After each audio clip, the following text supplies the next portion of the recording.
Program hilirisasi seperti nikel yang dilakukan Presiden Jokowi digugat negara-negara Uni Eropa melalui Organisasi Perdagangan Dunia atau WTO, dan Indonesia pun kalah dalam gugatan tersebut.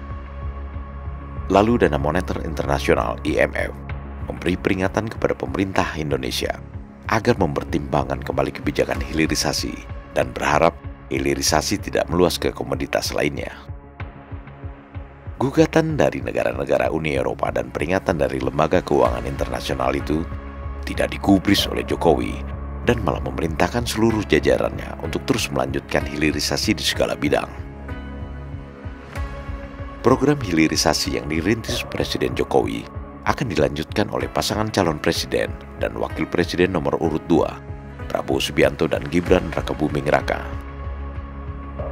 Dalam berbagai kesempatan, Prabowo dan Gibran selalu menggaungkan hilirisasi sebagai salah satu bentuk perjuangan menegakkan kedaulatan negara di bidang ekonomi.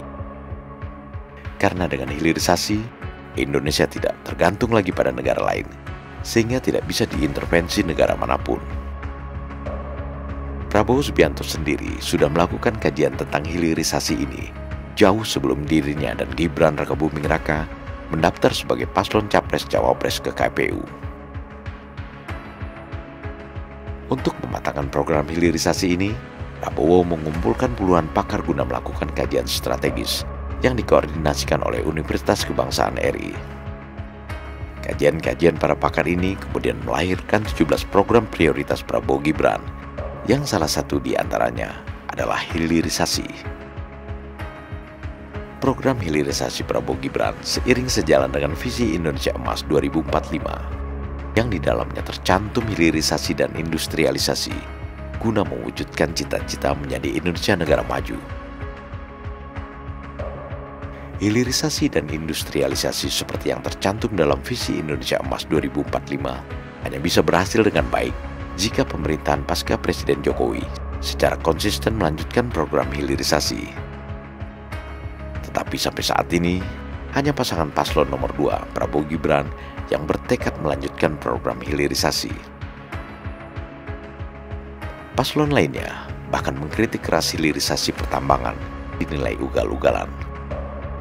Kritik keras itu antara lain datang dari cawapres nomor urut 1 Muhaimin Iskandar dan salah satu anggota Tim Nasional Pemenangan atau Timnas Anies Muhaimin, Thomas Lembong atau Tom Lembong, juga mantan Menteri Perdagangan dan Kepala BKPM periode pertama kepemimpinan Jokowi.